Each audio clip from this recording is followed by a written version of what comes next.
Kalau kata Ipin Upin kan bulat bulat bulat bulat bulat bulat, bener kan? Betul. Kan Oh, biar itu warnanya nggak bisa kuning gitu di kan. riset. Maksudnya nggak bisa udah dok, saya udah bosan, saya mau gigi. Nggak bisa. Sekali kita sudah mengambil email gigi, biar cuma berapa mili, email gigi kita kan nggak akan balik lagi Kak Lung.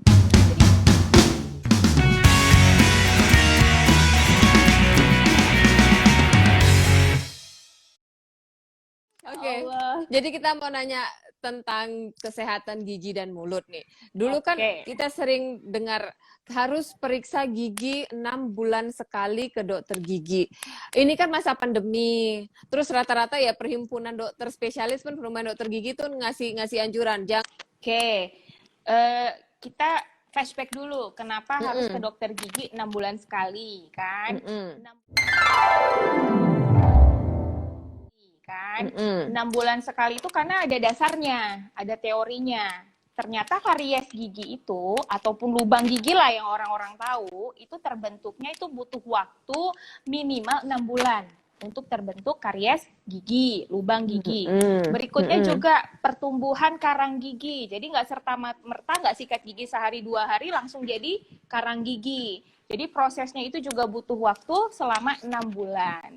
Nah, 6 bulan inilah jadi patokan kenapa kita harus datang dulu ke dokter gigi. Jadi tadi begitu proses kariesnya masih proses dini, masih proses awal, nah udah datang ke dokter gigi. Terus nanti karang gigi juga belum terlalu banyak ya, masih supragingival katanya ya, masih sepertiga lah ya, belum sampai subgingival masuk sampai ke dalam gusi, udah datang ke dokter gigi. Makin cepat kita datang, makin murah biayanya. Ya kan? Karena ketahuan lebih dini ya. Nah, perawatannya berarti tidak terlalu berat, tidak perlu menggunakan bahan-bahan tambalan mungkin yang dalam jumlah yang banyak atau pilihan-pilihan tertentu lainnya, karena tadi lubang giginya masih kecil.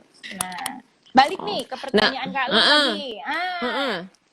Jadi kalau udah masa kayak gini, pandemi gini, betul. kan Jadi Lisa juga sempat tutup kan prakteknya. tutup ya. Kalau kata itu tadi tuh udah join Bunda Raisa ya, itu Mbak Siwi itu. Oh, kata Mbak Siwi, kita nih pergi praktek itu ibarat mengantar nyawa. Saking seperti itunya. Jadi kalau kita lihat hasil-hasil penelitian bahwa memang potensi yang paling besar ya beresiko untuk tertular si COVID-19 ataupun virus apapun itu yang penyebarannya lewat droplet itu tadi ya, itu di dokter gigi. Ya, karena buka mulut ya, langsung berhubungan dengan saluran pernapasan dalam jarak dekat lagi ya. Betul. Tambah pula lah ini virus belum jelas ya, belum tahu apa pengobatannya seperti apa, pencegahannya juga mau ada vaksinnya atau gimana juga belum tahu. Nah ini lebih lah seperti mengantar nyawa gitu. Karena terus terang, ketika pandemi, maka kalau dokter jantung tadi kan yang emergensi saja ya, sama. Jadi emergensi itu kurang lebih apa? Misalnya sakit gigi yang tidak tertahankan. Mau nggak mau ya, harus datang ke dokter gigi. Tapi sekarang juga udah mulai berkembang itu, teledentistry, ya kan? Oh telemedicine, telemedicine. Ya. Mau nyebut nanti nama ininya, nggak enak pula kita nggak di-endorse, ya kan? Jadi ya mau nggak mau ya, kita berupaya juga membantu pasien, membantu masyarakat yang memang punya masalah gitu di kala pandemi ini terkait gigi dan mulut gitu kan. Perdarahan yang terus-menerus yang keluar dari ya jaringan mulutnya, baik itu mukosanya, gusinya, ada luka dan segala macam ya. Fraktur yang terjadi di rahang, tiba-tiba jatuh, ya kan? Gigi lepas. Nah, terantok dia sama lantai, sama keramik atau kecelakaan dan lain sebagainya, itu kan kategorinya emergensi ya. Nah, hal-hal seperti itu. Untuk yang pakai behel mungkin sudah yang tajam, yang memang harus dikontrol ulang. Reparasi. Iya, tapi itu dulu loh, di kala status negara kita ini masih darurat ya, tanggap COVID-19. Kalau sekarang kan katanya udah new normal ya. New normal ya. Iya. Jadi mungkin solusi bagi yang seharusnya kita memang memeriksa gigi 6 bulan sekali, tapi di masa pandemi ini saat kita tidak bisa menjumpai dokter gigi kesayangan kita 6 bulan ini, Iya. mungkin bisa manfaatkan teledentistry tadi ya. Iya, Hubungi dokter gigi dokter terdekatnya gigi. bagaimana Iya. bagaimana menghubunginya. Tapi kalau jika ada keadaan emergensi yang dibilang dokter Lisa tadi, datanglah. Dokter gigi menerima kok ya. Menerima kan Iya. Bu kan? Dengan Diterima ya. APD level 3. Iya, jadi itu tadi. Sekarang sudah new normal. New normal ini juga mengharuskan kami-kami ini semua ya kan. Dan APD itu kan kebanyakan yang disposable ya dibandingkan yang reusable. Nah, otomatis ada hitungan bahan habis pakai medis di dalam unit cost pembiayaan dokter gigi yang menurut Dan orang-orang perawat-perawatnya. Jadi bukan nggak cuma nyediain kita, satu aja.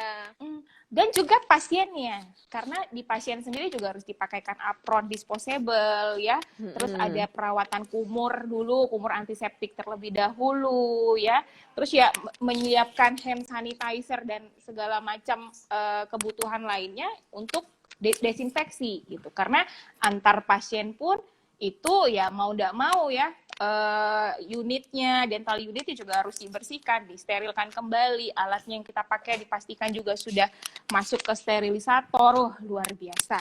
Jadi new normal Menyediakan itu tuh, tempat jarak duduk juga. Maksudnya ruang tunggu pasien nggak kayak iya, dulu empet-empetan ya kan? iya, Menyediakan jarak. sampai Lisa suruh keluar pasien kalau rame kali ya kan, padahal udah kita suruh datang, jamnya itu udah kita atur, bisa dia telat-telat datang kan, kita tolak, kita suruh dia pulang dulu, nanti nolak rezeki pula, jadi suruh tunggu aja dulu di luar gitu, karena udah penuh kan, di dalam itu sudah kita atur kan jaraknya. Ibu pasang tenda lagi di luarnya, tenda biru. Nyanyi pula Desi Ratnasari ya kan.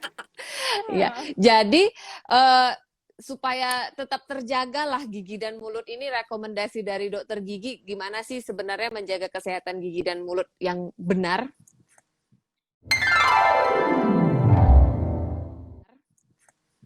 Sebenarnya ya ini pun kayaknya dari TK, dari anak PAUD pun udah diajarkan ya kan. Datang nanti perawat-perawat gigi, dokter-dokter gigi puskesmas, karena mereka di puskesmas punya program kan, turun-turun ke sekolah-sekolah mulai dari TK PAUD. Udah mengajarkan, sebenarnya kuncinya sih cuma satu ya, menjaga kebersihan gigi dan mulut. Menjaga kebersihan gigi dan mulut ya sikat gigi lah Kak Long ya kan. Cuman berapa kita kali sendiri, nah ini macam-macam kan sebenarnya teorinya, minimal sih 2 kali ya kan, tapi tergantung kebutuhan. Mungkin ada yang pakai behel, nggak mungkin dia cuma sehari 2 kali, bisa setelah selesai makan dia juga membutuhkan pembersihan gigi dan mulutnya, sikat gigi gitu ya, atau flossing dan lain sebagainya. Jadi tiap orang itu kasuistik. Nah, ya. Terus nanti anak-anak yang mungkin masih minum susu botol ya, kadang udah usia 5 tahun, udah SD pun dia tidurnya sama botol susu kan.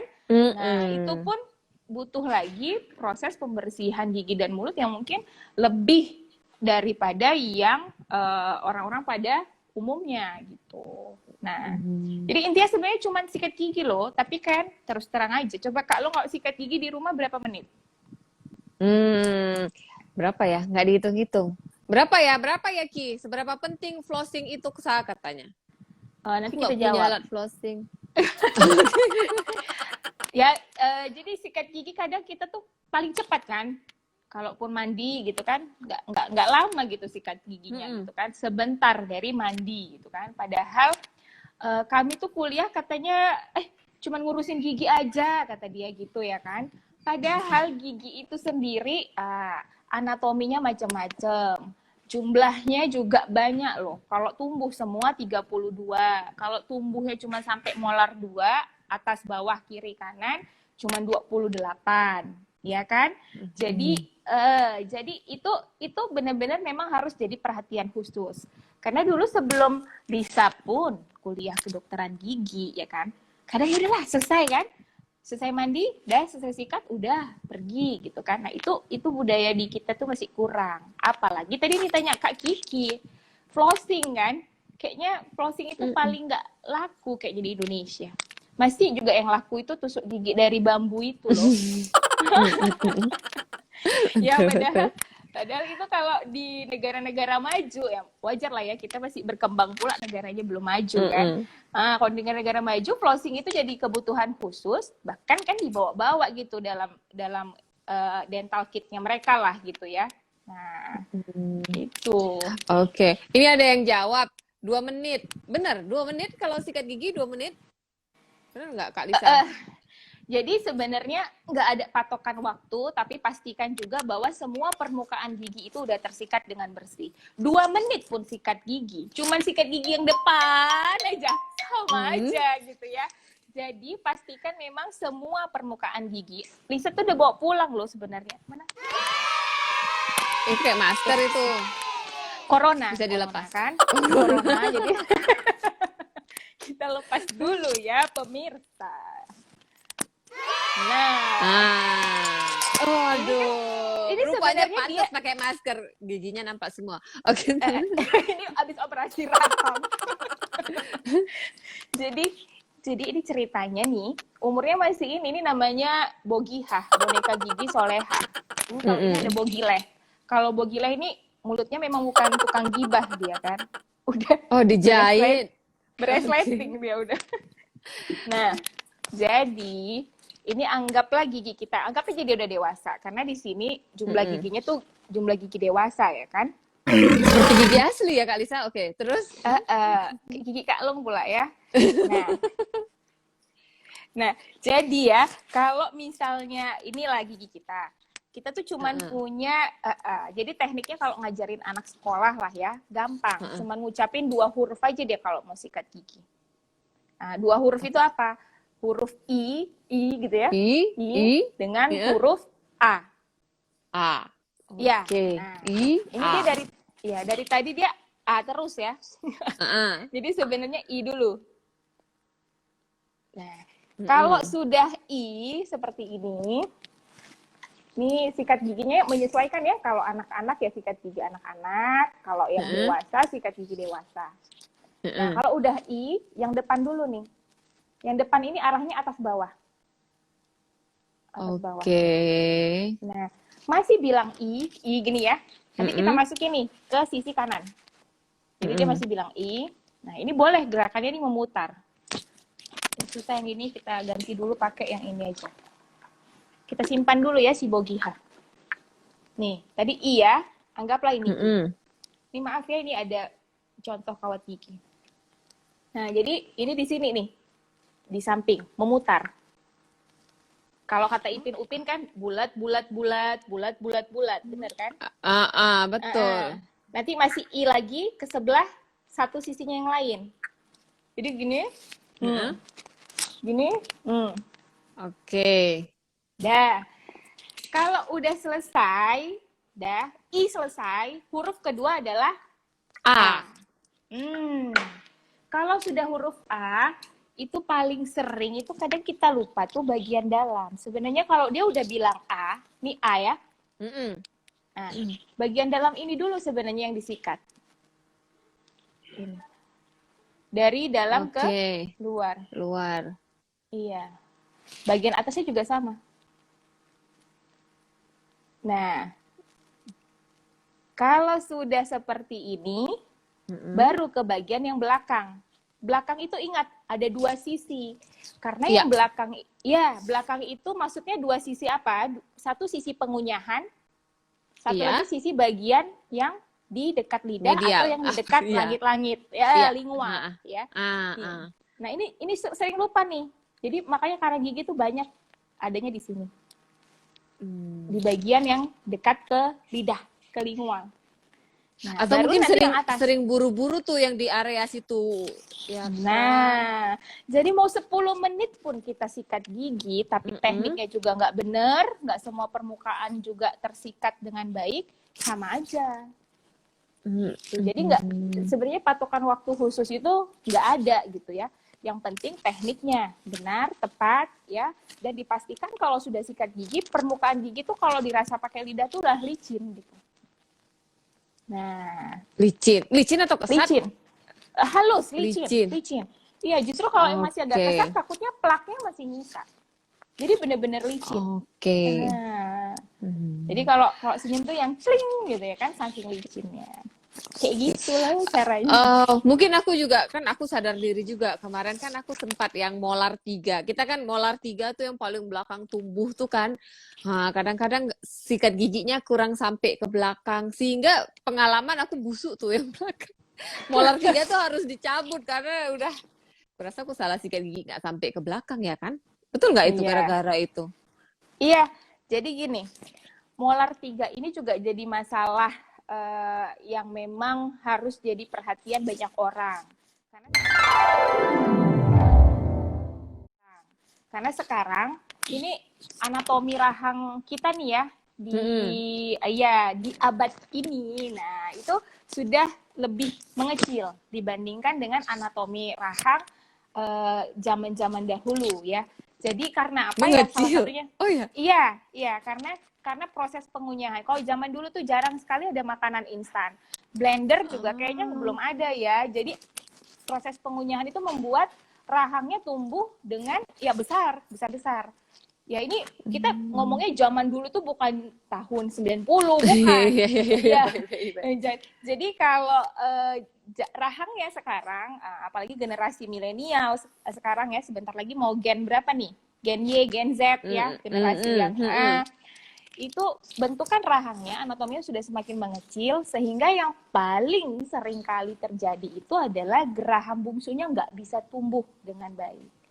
Geraham bungsu itu kan, nggak semua orang punya benihnya, Kak Long. Jadi geraham bungsu itu, kalau alhamdulillah misalnya, kita dikasih sama Allah benih gigi tetap kita full 32, ada yang 28, ada yang memang tidak memiliki benih geraham bungsu. Tapi ternyata yang punya benih geraham bungsu pun ada yang nggak punya ruangan di rahangnya, ya kan? Karena Sehingga rahangnya tadi kecil ya.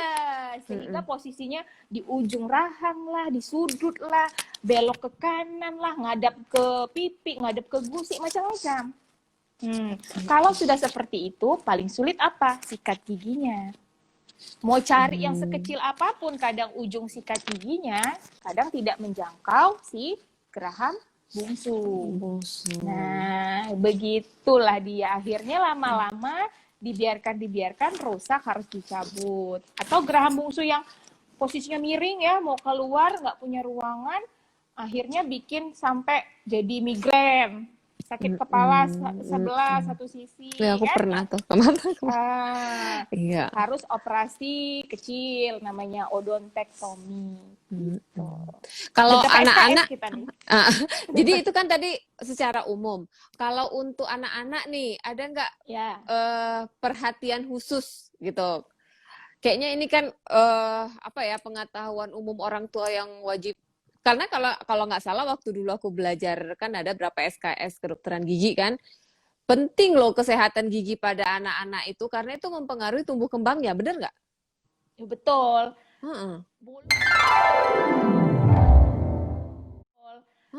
Mulut adalah jendela tubuh kita kan. Nah, jadi apapun yang masuk pasti melalui mulut ya. Baik itu nutrisi, ya ini nutrisi lah yang paling utama ya, yang bisa mensupport tumbuh kembangnya si anak ya. Nah, golden periodnya anak itu kan 1000 hari pertama kehidupan itu mereka kan sampai usia 2 tahun ya. Usia 2 tahun itulah gigi susu mereka tuh udah lengkap. Gigi susu itu kan jumlahnya 20. Tapi ya kadang-kadang belum pun tumbuh semua gigi susunya. Gigi susu yang udah tumbuh duluan itu udah rusak. Banyak kali itu terjadi. Ya, jangankan orang lain, anaknya Bu Lisa pun dulu begitu. Jadi memang kalau itu perawatannya memang harus dipisahkan kelompok umur. Nah, jadi ada kelompok umur di bawah 8 tahun, artinya itu butuh sekali pengawasan ketat dan bantuan dari orang tua untuk sikat gigi. Di atas 8 tahun itu udah bisa dibebaskan. Tapi dengan catatan, kebiasaan sikat giginya memang sudah terbentuk dari kecil. Jangan baru mulainya di usia 8 tahun gitu kan. Nah, itu juga tetap harus ya didampingi oleh orang tuanya. Jadi kalau ada, inilah yang paling sedih ya Kak Long, kalau adalah anak datang ke praktek kita ya kan, udah cantik lah kita, udah ramah lah kita, ya kan, udah bebujuk-bujuk lah kita sama anaknya, ya kan, masih dibilang anak itu kita jahat, bu dokternya jahat katanya. Bu dokternya katanya mau nambal dia, mau ngebor dia lah, mau cabut gigi dia pakai jarum suntik lah, dibilangnya kita yang jahat. Kalau kita Anak-anak, pikir, Bu Dokter. anak-anak, makanya. Tapi kalau kita pikir ya kan, ini sebenarnya kejahatan itu ada sama siapa ini? Coba Kak Lung jawab. Aduh, sama orang tua yang Betul. tidak mengajarkan sikat gigi anaknya dengan baik dan benar. Sebenarnya bukan, Berarti bukan kayak yang di iklan-iklan itulah, sikat gigi itu ya ikut ya. Harusnya Iya. bapaknya ikut atau mamanya ikut. Betul. Begini gitu ya. Mencontohkan Oke. ya, karena yang paling bisa ditiru anak adalah orang yang terdekat. Mungkin kalau kayak Umi triple A, mungkin yang paling dekat adalah Bu Ida. Berarti Bu Ida tuh harus mencontohkan ya. Bu Ida dengar itu ya. Bu Ida tuh harus mencontohkan sikat gigi, baru si triple A-nya bisa ikut ya kan. Nah, jadi terkadang bukan karena orang tuanya juga jahat dalam artian tidak mau mengajarkan dan segala macam, tapi karena rasa sayang kali, kasihan, udah tidur dia dokter, macam mana lagi mau dibangunkan sikat gigi, padahal tidurnya sama air susu Dodot. itu tadi, berkubang lah giginya itu ya kan. Nah, Bu Ida dengan komen air tuh, susu- masuk dia Bu Ida. Di atas mulai komen itu Bu Ida. Jadi kalau gigi triple A rusak, ya salah siapa Kak Long? Jawab. Bu Ida. To invite Bu Ida. Salahnya nggak bisa 3 di Andin. Kalau nggak ada Bu Ida sampingku ini. Bu Ida. Oke, jadi ada si Andin tadi bilang, aku nggak punya gigi bungsu, apakah aku tidak wise? Oh iya.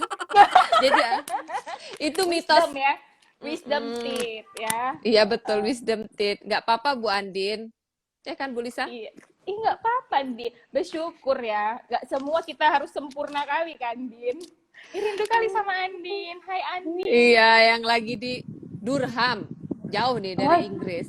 Mantap sekali ya Allah, jam berapa lah di sana? Ini dari Bu Nur Laili. Dia bilang lagi sakit gigi. Mimi, assalamualaikum Mimi, sehat-sehat ya Mimi. Kata Mimi, apakah lagi sakit boleh dicabut dok? Gigi kalau lagi sakit boleh dicabut. Ini pertanyaan orang sering ya kan Mimi? Iya, iya.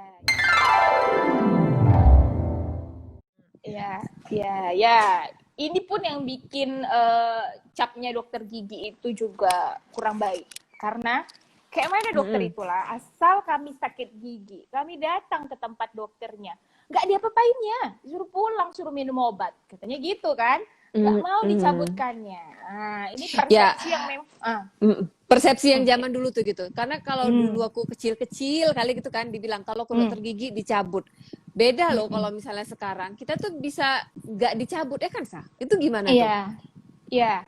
Jadi kalau dia datang dalam kondisi sakit, berarti dia kondisinya kan akut ya. Cuman kan orang maunya langsung dicabut, langsung hilang sakit giginya ya kan. Karena kata orang ya lebih mending sakit hati daripada sakit gigi kan. Roma Irama, bukan. Siapa? Lupa Maggie aku. Z loh. Oh ya Maggie Z. Jadi kan mereka datang itu udah langsung menuntut gigi yang sakit itu langsung dicabut ya. Di satu sisi memang pilihannya ada 2, memang tidak bisa dipertahankan lagi ya, berarti harus dicabut, atau masih bisa dipertahankan, berarti harus mendapatkan perawatan. Bisa perawatan saluran akar lah kalau memang udah kena ke pulpanya, ke pembuluh darah, pembuluh sarafnya sudah terkena oleh si karies tadi. Bisa juga langsung penambalan dilakukan. Nah, ya. Tapi kalau dalam kondisi akut, apapun itu tindakannya kita harus lihat dulu. Karena ada kasus-kasus tertentu yang membutuhkan premedikasi. Minum obat dulu loh, gitu kan. Jangan nanti mau cabut dia, akhirnya anestesi kita nggak bikin sebal, ya kan. Nggak jalan dia anestesinya. Udah kayak tukang gigi kita pula kan. Main cabut-cabut aja dia, gitu. Jadi nggak bisa dalam kondisi akut langsung dikasih tindakan untuk gigi tersebut. Jadi memang harus relief of pain-nya apa? Ya mau nggak mau minum obat secara oral. Tapi ada juga kondisi akut yang mau nggak mau harus dilakukan tindakan. Misalnya gigi berlubang tadinya, sudah ditambal, terus datang lagi dalam kondisi sakit sekali. Nah, ternyata di dalamnya itu sudah terjadi peradangan. Bisa itu abses, bisa itu pulpitis, yang mengharuskan kita mengurangi rasa sakitnya adalah open bur. Jadi kita buka dulu tadi tambalan yang nutupin si lubang giginya. Jadi keluar dulu nih semua, ya pusnya lah mau keluar, ya gasnya nih yang tadi mendorong sampai rasanya sakit kali. Nah itu biasanya tindakan emergensi gitu. Oke. Oh, terutama ini sekaligus pesan bagi yang mempunyai sakit jantung, sehari-harinya ke dokter jantung dan memakan obat jantung, ACC dulu dokter jantungnya baru jumpa dokter gigi. Benar nggak, Bu Lisa? Betul. Biasanya kan minum pengencer darah pengencer ya, Kak, darah. Iya. Nanti kalau itu nggak yang bahaya. jangan bohong. Jadi gini, kemarin aku ada pasien dokter giginya nanya, Pak, Bapak punya sakit jantung? Enggak. Bapak ada minum obat apa? Enggak tahu. Terakhirnya itu berdarah tak berhenti-berhenti. Dokter giginya kan kasihan, jadi bingung. Rupanya Bapak itu makan double pengencer darah, double antiplatelet. Jadi nggak boleh gitu ya.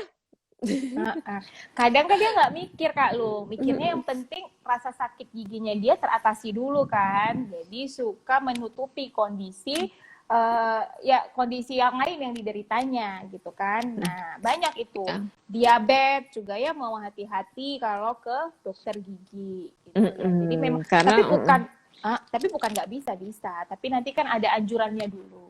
Iya, biasanya sih kalau dari kita stop dulu pengencer darahnya 7-10 hari dan pastikan tensinya terkontrol, pastikan gulanya terkontrol. Jadi dokter giginya pun aman dan nyaman mengerjakannya, ya kan? Betul. Ini balik lagi ada yang nanya flossing. Bagaimana caranya flossing ya, Kak? Iya. Iya. Jadi flossing, ini kebetulan nggak bawa contohnya pula kita ya. Flossing itu kan sekarang udah macam-macam ya, ada modifikasi. Kalau dulu kan benar-benar satu roll benang gigi ya.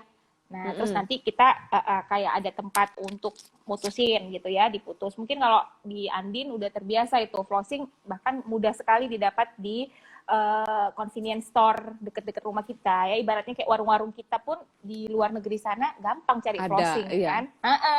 Kalau sini mesti ke apotek atau ke dokter gigi atau ke toko-toko farmasi itu pun nggak semua juga komplit ya. Nah, jadi sekarang udah ada tipe lagi yang dia memang ada pegangannya, ada handle-nya, jadi lebih mudah.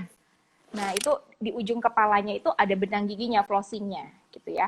Nah, itu sebenarnya flossing itu fungsinya adalah untuk membersihkan area yang tadinya nggak bisa diambil oleh sikat gigi, dibersihkan oleh sikat gigi. Antara gigi misalnya. Nih ya, dicontoh lagi. Nih. Jadi di sela-sela gigi ini, kalau ada flossing, itu kita masukkan, tarik. Setiap sela. Nah, jangan salah. Terkadang kita ngerasa kita sudah sikat gigi yang bersih benar gitu ya, sudah cukup lama waktunya, tapi ternyata masih meninggalkan sisa di antara gigi, interdental space-nya. Jadi di situ mungkin masih ada sisa makanan yang nyelip. Itu pakai flossing. Kenapa flossing lebih aman, tidak melukai gusi? Nah, memang benar. Iya. Jangan pakai sabun cuci piring. Oke. Jangan pula benang jahit ya kan? Iya, betul. Nah, ini udah panjang, aku udah ngelihat durasi nih. Bentar lagi kita kena stop sama Instagram. Nah, terus ada yang nanya nih, pertanyaan titipan. Kak, behel gigi kan sampai sekarang masih ngetren kan? Iya. Boleh nggak cerita indikasi dan kontraindikasi kapan kita harus pasang behel gigi, kapan kita enggak gitu? Kapan nggak boleh? Kapan nggak boleh? Gitu. Pertama, mau pasang behel gigi, datangnya ke tempat yang tepat dulu untuk konsultasi. Yang pertama pastinya paling bagus adalah ortodontis, spesialis pemasangan kawat gigi ya. Jadi dokter gigi nggak cuman ada dokter gigi toh. spesialisasinya juga ada, ya. Jadi salah satu spesialisasi dari kedokteran gigi itu adalah ortodontis ini tadi, ya, dokter yang spesialis untuk pemasangan kawat gigi lah bahasa awamnya, ya. Nah, yang kedua ya ke dokter gigi. Nah, dua-dua ini kalau sudah datang maka akan diberikan konsultasi yang tepat, ya. Ini mau pakai behel tujuan utamanya apa? Kalau cuma buat fashion katanya ya kan, buat gaya-gayaan, berarti sudah kita Kan- coret itu. Oh ya kan keren Iya. Dok, senyum gitu. Gitu. Iya kan. Nah, jadi yang paling penting sebenarnya melihat bahwa ya di dalam Islam sendiri juga sempat pro kontra ya, meratakan gigi katanya ya, merapihkan gigi dan segala macam. Tapi kan sudah ada fatwa MUI yang menyatakan bahwa selama tujuannya adalah untuk mengembalikan fungsi gigi. Jadi misalnya giginya tonggos tadi Kak Lung. Tonggos itu apa? Maju kan? Bokir, boneng. Ya. Boneng. Boneng. Kasihan boneng ya. Boneng itu nama orang kan? Gak tahu. Boneng Mbak, nomor iya ya, nggak tahu. Iya. Boneng itu nama orang yang giginya maju. Jadi setiap kali ada orang yang giginya maju dipanggil boneng. Itu kan? Oh, itu sejarahnya nggak tahu aku. Oke, yuk. Jadi kan kalau yang boneng tadi, yang tonggos tadi giginya. Nah, kalau nggak kita orto, nggak kita behel, dia jangankan makan Indomie ya. Kita kan kalau makan mie kan gigit di depan ya. Buat buka bungkus plastik aja nggak ketemu oklusinya, nggak ketemu gigitannya, saking dia boneng kali itu tadi nggak ketemu, nggak kontak. Atau yang cameh, jadi gigi yang atasnya itu ada di belakang dari gigi yang bawah. Itu lebih sedih lagi, makan pun susah. Nah, belum lagi ada kehilangan gigi belakang yang menyebabkan giginya spacing, berjarak, bergeser. Ditambah kalau ada yang crowding itu yang berjejal, maju mundur gitu ya, tapi nggak cantik. Iya, nggak cantik. Cantik. Nah, kalau yang sudah seperti itu mau tidak mau dia membutuhkan perawatan behel. Tapi balik lagi tujuannya untuk mengembalikan fungsi. Bonusnya ya estetisnya dapat, cantiknya jadi cantik, makin ganteng. Karena giginya tadi yang ya berantakan jadi lebih rapi, yang maju jadi mundur, yang mundur jadi lebih ke depan. Oke. Jadi mungkin kalau ada yang tidak merasa punya kelainan struktur gigi seperti yang dibilang Dokter Lisa tadi, jumpailah dokter giginya untuk mengetahui apakah sesuai indikasi untuk pasang behel atau enggak. Boleh kasih bocoran nggak Dokter Gigi Lisa, sekarang berapa sih harga pasang behel? Jadi gini, untuk tindakan perawatan dokter gigi ya, kan ada dua alasan orang kenapa takut ke dokter gigi, ya kan? Takut yang pertama, takut sama alatnya, ya kan? Betul, takut seram. Takut sama tangnya katanya, takut sama bornya, takut sama jarum suntiknya, ya kan? Alasan yang kedua adalah takut dengan harganya. Karena memang identik perawatan di dokter gigi itu harganya mahal. Maka bermuncullah kan praktek-praktek tukang gigi, praktek-praktek ilegal gitu kan. Jangankan tukang gigi, di Instagram aja ada kok. Banyak Iya. gitu. Jual behel gigi. Behel gigi. Terapi gigi katanya kan. Udah gitu nge-endorse artis pula kan, mantap kali loh. Iya, sementara artis tadi giginya juga dikerjain dokter gigi ya kan. Padahal dia keluarnya ratusan juta buat veneer ya kan. Iya, tiba-tiba jual behel gigi yang 100.000. Itulah luar biasa ya. Nah, jadi kalau bicara soal tarif ya, berapa harganya, itu di setiap dokter akan memperhatikan komponen bahan yang digunakan. Tipe-tipe, jenis-jenis, merek-merek dari bracket gigi itu juga bervariasi ya. Ada yang sistemnya self-ligating, ada yang mereknya, ya sebut merek susah pula nanti ya. Lupa tadi kita minta dibayar kalau kita mau sebut merek ya. Ya, yang self-ligating itu artinya dia nggak perlu pakai karet-karet warna-warni, cukup bracketnya aja. Terus jarang kontrol ke dokter gigi pun masih nggak masalah karena dia self-ligating. Jadi dia merapihkan sendiri dari alat yang dipakai, wire yang dipakai. Itu bisa berpuluh-puluh juta tarifnya. Makin kasusnya rumit juga, maka beban biayanya juga makin besar ke pasien. Gitu. Itu kalau yang pakai self-ligating. Tapi kalau yang sistemnya masih konvensional, bukan self-ligating, yang memang harus rutin kontrol setiap bulan ke dokternya, nah itu harganya bisa di bawah 10 juta ada gitu ya. Oke. Jadi mulai ada range-nya lah. Ada harga, range-nya. ada rupa. Iya. Iya, konon pula datangnya ke ini, ke praktek dokter baru disambut udah dikasih macam-macam ya kan. Itu harganya pasti mahal, servisnya kan. Gitu. Apalagi nih kalau misalnya ada yang diri sendiri atau misalnya mau membawakan anaknya, ih kayaknya anakku ini butuh behel gigi. Jadi ibu-ibu udah tahu lah ya range harga pasang behel gigi itu berapa. Terus kayaknya yang lagi nggak tahu nih masih ngetren atau enggak tuh, aku lihat artis tuh putih berkilau, Finir ya? Finir. Itu Finir. gimana? Itu kalau secara kesehatan gigi itu bagus nggak?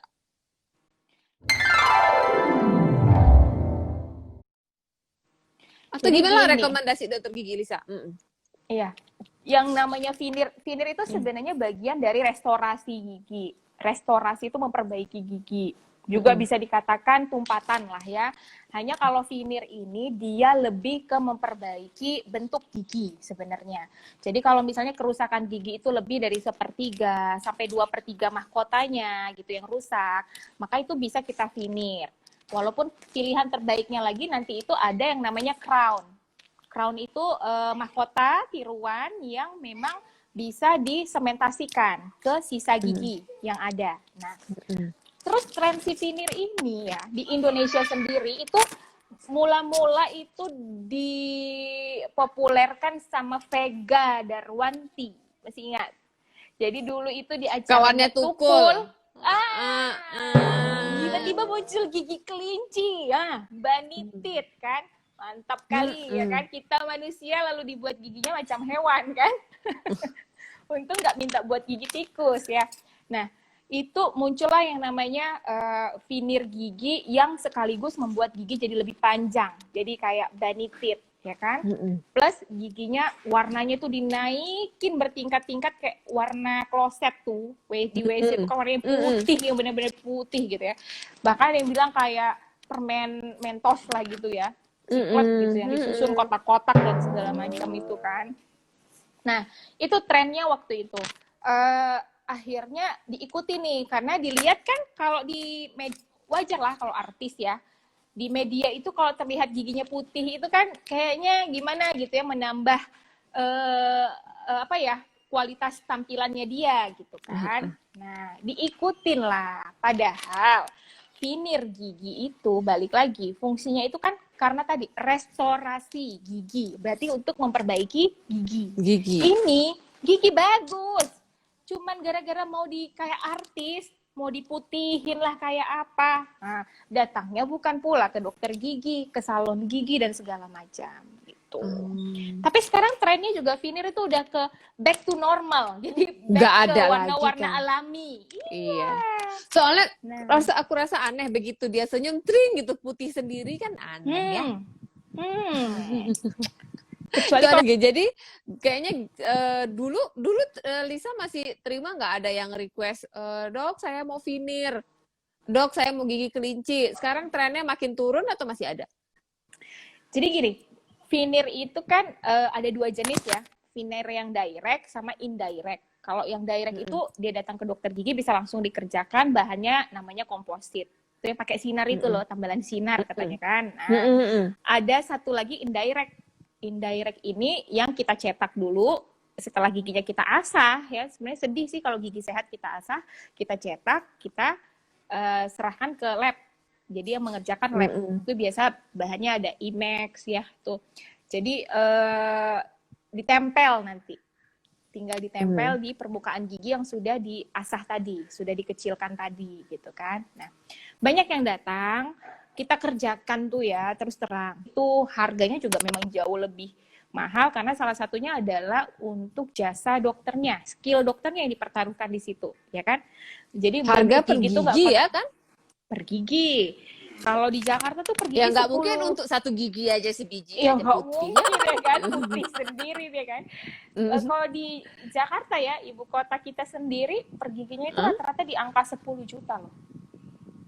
Itu Mak, gigi iya. gigi 28. 10 kali kan, 10 lah, smiling teeth namanya. Smiling teeth itu gigi yang 10. kita senyum. 10 atas misalnya, 8 bawah misalnya ya kan, 100 juta atas, 80 juta bawah. Iya, satu Beli- Avanza. Itu satu Avanza. Beli sawah udah berapa rantai kita. Iya, sama kita tadi. Tapi sebenarnya kalau dari dokter gigi nggak terlalu etikanya nggak boleh. menganjur. Iya, Etikanya jadi nggak ada boleh. etika kedokteran gigi di mana dokter gigi itu kan mengedepankan etika. Profesi kita adalah profesi luhur ya. Jadi mengedepankan memang iya untuk menolong orang lain. Kalau sudah kita sampaikan, sudah kita edukasi, ternyata dia bilang nggak apa-apa dok, saya pengen lebih percaya diri dan lain sebagainya. Oke, inform consent, terima resiko karena begitu email gigi yang sehat sudah kita asah ya, sudah kita ambil, nggak bakal balik lagi itu email gigi. Itu ciptaan Allah yang luar biasa ya kan. Biar Itu warnanya nggak kuning, bisa gitu di kan. reset. Maksudnya nggak bisa udah dok, saya udah bosan, saya mau gigi. Nggak bisa.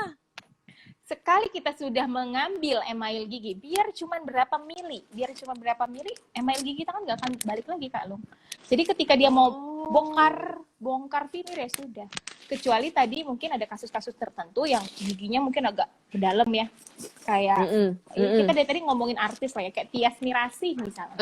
Ingat nggak profil giginya Tias Mirasih itu kan agak masuk ya. Nah, itu bisa tanpa pengambilan email. Oh, jadi memang dikedepankan. Iya. Cobalah kalau gigi kita udah maju. Terus kita minta veneer nggak diapa-apain di sini nanti ya kan. Kalah. Siapa itu yang dulu jualan sate Mas Susana? Adanya. Bokir. Oh, ada. Oke, ada lagi? Ada pertanyaan kira-kira tadi ada yang nanya flossing, ada yang mau nanya tentang seputar gigi. Tadi udah kita bahas tentang bagaimana menjaga kesehatan gigi pada anak. Kalau pada bayi sendiri, bayi kan belum ada giginya itu dok. Ada ibu muda ini Oseolipia. Mama. Mama muda ya. Mama muda. Jadi gini loh mah, gitu kan. Kalau bayi itu juga kan ada periodenya ya. 6 bulan pertama dia ASI. Setelah 6 bulan dia MPASI. Kenapa? Kok teorinya setelah 6 bulan MPASI? Karena gigi pada normalnya tumbuh pada bayi itu, gigi pertama susunya itu di usia 6 bulan. Tumbuh gigi depan nih, yang bawah ya kan. Terus yang atas, terus sampai ke belakang kalau gigi susu. Nah, makanya di 6 bulan itu sudah mulai dianjurkan orang tua untuk mulai kasih makanan pendamping ASI. Nah, tapi sekarang, heran sekarang, jarang ya, enggak, maksudnya kebanyakan lah malah sekarang ini di atas 6 bulan baru tumbuh giginya. Nah, jadi kalau udah di atas 6 bulan baru tumbuh giginya, artinya kadang-kadang orang tuanya 6 bulan pun udah kasih makan walaupun belum ada gigi, ya kan? Sudah kasih makan bubur atau makanan pendamping ASI lainnya. Otomatis rongga mulutnya ini sudah terpapar dengan berbagai jenis makanan yang MPASI tadi. Padahal kalau kita lihat giginya belum tumbuh, bisa jadi umur setahun baru giginya tumbuh, ya kan? Nah, kalau sudah terpapar dengan berbagai jenis makanan yang di dalamnya ada kandungan glukosanya, ya, karbohidratnya pasti. Biasanya kan bubur-bubur ya, awal-awal kan bubur-bubur yang memang tepung-tepungan, kan? Nah, itu mau nggak mau kita tetap harus membersihkan rongga mulutnya. Rahangnya kan sudah terbentuk, tulang alveolarnya udah kelihatan biasanya sudah mulai nonjol ya, lidahnya pun sudah bisa dibersihkan dengan lembut pakai kain kasa dan lain sebagainya, itu udah bisa pelan-pelan. Ada kan nanti sikat gigi khusus yang dimasukkan ke dalam jari ibunya ya buat dibersihkan pakai kain kasa, air hangat tuh. Tapi begitu Oke. sudah tumbuh gigi, biar cuma satu, sikat gigi. Oke, benar. Jadi kalau yang urusan gigi palsu, kalau gigi sudah dicabut, itu 1 bulan lah kita tunggu untuk proses penutupan kembali ya. Jadi nanti kalau sudah luka bekas pencabutannya nutup, sudah terjadi resorpsi, tulang-tulangnya sudah mantap, itu di 1 bulanan lah. Baru bisa kita cetak gigi palsu. Karena kalau belum, buru-buru kita cetak, baru seminggu nih kita cetak. Nanti sebulan 2 bulan dia pakai gigi palsu yang lepasannya itu udah longgar. Karena resorpsi tulangnya baru berjalan gitu kan. Padahal gigi palsunya udah dicetak dengan kondisi yang seminggu tadi. Jadi baiknya sih 1 bulan. Oke. Iya, Mi. 1 bulan ya, Mi. Sabar. Jadi ya tadi kita udah bahas gimana kita cara indikasi kayak mana kita perlu behel atau enggak, gimana kita merawat gigi, mulai dari dewasa, mulai dari anak-anak, sampai bayi pun kita ajarin. Jadi dokter gigi Lisa ngajarin bagaimana cara merawat gigi. Mungkin Lisa, aku rasa durasi kita 3 menit lagi. Yang terakhir, ini banyak ato-ato. Itu kan tadi udah mulai dari bayi, anak-anak, dewasa, khusus ato-ato yang udah gigi palsu, yang udah pensiun-pensiun ini. Adakah saran khusus? Ini buat yang pakai gigi palsu atau yang lansia? Dua-dua. Mulai dari mana? Oke. Jadi gini, kalau yang sudah lansia, ya sedih sih. Indonesia tuh rata-rata memang lansianya sudah pengguna gigi palsu. Padahal harapan kita, kan angka harapan hidup semakin besar nih ya, semakin tinggi. Yang wanita jadi berapa tuh? 60-an tahun ke atas ya, 70 tahun ke atas, tergantung kotanya masing-masing juga ada umur harapan hidupnya. Nah, itu kan harapannya giginya tetap ada. Jadi bisa tetap menjaga nutrisi yang masuk ke dalam tubuhnya. Benar. Gitu. Nah, kalau ternyata akhirnya harus menggunakan gigi palsu, dilihat lagi. Kalau itu adalah gigi palsu lepasan, bukan untuk dipakai sepanjang waktu. Jadi kalau sudah tidak digunakan, gigi palsunya itu disimpan. Jadi tulang-tulangnya itu diistirahatkan. Karena kadang 24 jam Kak Long dipakai, tidur dipakai, ya kan? Nggak boleh ya. Nggak boleh. Terus jangan lupa tapi hati-hati, jangan sampai terpijak. Nah, jangan sampai pula dibawa tikus kan. Simpan ada tempatnya kayak gini. Ini kayak gini tempat untuk penyimpanan gigi. Lisa udah buka warung sebenarnya. Ada. Jadi bukan dalam gelas-gelas lagi, gelas-gelas. Enggak, tempatnya macam-macam. Enggak perlu juga sih harus kayak dulu kan harus direndam dan segala macam. Iya, tahu-tahu terminum ya kan, betul. Yang penting kalau udah dilepas sikat, ya kan? Simpan. Benar. Di tempatnya. Gitu. Benar. Terima kasih Kak Lisa, aku takut kita terputus di jalan ini. Iya, sip. Itu udah remaining terus kan? Buat yang ini ada di IGTV-nya Kak Lisa. Terima kasih. Buat yang udah join, yang udah bertanya, mungkin kalau ada pertanyaan nanti bisa dibilang lagi biar kita bikin IG live lagi, ya kan? Sesuai dengan jadwal Ibu Dokter. Terima kasih. Sehat-sehat Kak Lisa di sana. Ini sampai pakai jas dokter loh, saking rindunya pakai jas dokter karena sekarang pakainya baju astronot. Hazmat, kan? Betul. Jas dokter tuh udah disimpan. Iya, pokoknya udah niat kali lah. Demi cakap kita dengan Kak Long ini ya kan.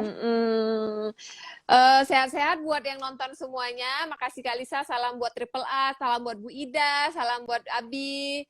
Ya, makasih. Assalamualaikum. Salam juga buat keluarga Pinang Baris semua ya. Iya, Datuk minum tuh. Assalamualaikum Kak Lisa.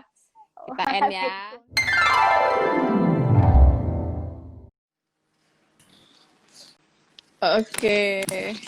Oke, Mas. Minggir. Yang mana ya? Yang warna. Jadi ini kita acara sehat bersama Dokter Gigi Lisa apa channel YouTube Kak Long? Sehat bersama Dokter Gigi Lisa, itu biasanya Kak Lisa hostnya ya kan, di TVRI Kalbar. Kak Lisa ini dulu kami temen SMA di SMA 1 Medan, tamat 2001, terus menempuh pendidikan di FKG UI, lulus tahun Lulus tahun berapa ya? 2006. 2006. Jadi hampir Ceritanya kan mahasiswanya pintar lah ya. Jadi 5 tahun udah selesai kuliahnya. 2006 tuh udah lulus. Ya dokter gigi biasa lama ya tamatnya ya. Tergantung kan. Kalau cari-cari pasiennya susah. Oh susah. iya betul. Ini kita. Oke, jadi Kak Lisa ini udah 15 tahun lah ya. Jadi dokter gigi hampir. Ya 2006 merengkan. lulus. Handphonemu merengkan ya Kak? Oke. Oh udah bikin. Tuh kan. Sekarang 15 jadi tahun. kepala puskesmas di Ya, kepala puskesmas di Pontianak. Enggak, sebelum dapet jodoh, itu ada kerja sosial dulu ke kota Pontianak. Ternyata di Pontianak itu kan ada Sungai Kapuas. Ada itu falsafahnya orang sini katanya. Kalau udah keminum air Sungai Kapuas tuh bakal balik lagi lah ke Ponti kan. Ternyata kejadian ketemu jodohnya pun orang asal Pontianak kan, jadi balik karena sini. kok minum air sungainya nggak pakai masak. Iya. Nah, begitulah. Jadi sampai saat ini posisi di Pontianak, kepala puskesmas di salah satu puskesmas di kota Pontianak. Tuh. Dan biasa kesibukan selain itu, kesibukannya juga punya apa? Punya klinik apa namanya dental, dental. House of Dental. House of Dental. Iya. Ada pasiennya di sini ibu-ibu? Ada seperti itu. Ada itu Bu Ida pasiennya tuh kayaknya Bu Ida. Juga mantap lah. Sehari-harinya juga sebagai host sehat. Bayang punya seminggu ini loh, sekali, punya nggak sehari-hari. Oh iya, sekali punya lah. ibaratnya ada Sarah Sehan Show, ada ini talk show. Ini sekarang mantap, sehat bersama Dokter Gigi Lisa. Pakai nama lagi. Sehat bersama Dokter Gigi Lisa di TVRI Kalbar. Masih jalan ya itu kan? Mumpung ini, nggak mumpung ya sebenarnya kemarin itu karena kendalanya kita harus PSBB ya, nggak bisa face to face kan. Akhirnya di TVRI Kalbar itu membuat kayak recording tapi yang nggak ketemu dengan ininya langsung, narasumbernya langsung gitu. Jadi tapi ya, tetap diputar di stasiun televisi itu. Iya, walaupun sebenarnya rindu kan, mau syuting lagi kan. Rindu show. Nah, aduh, oke. Iya betul.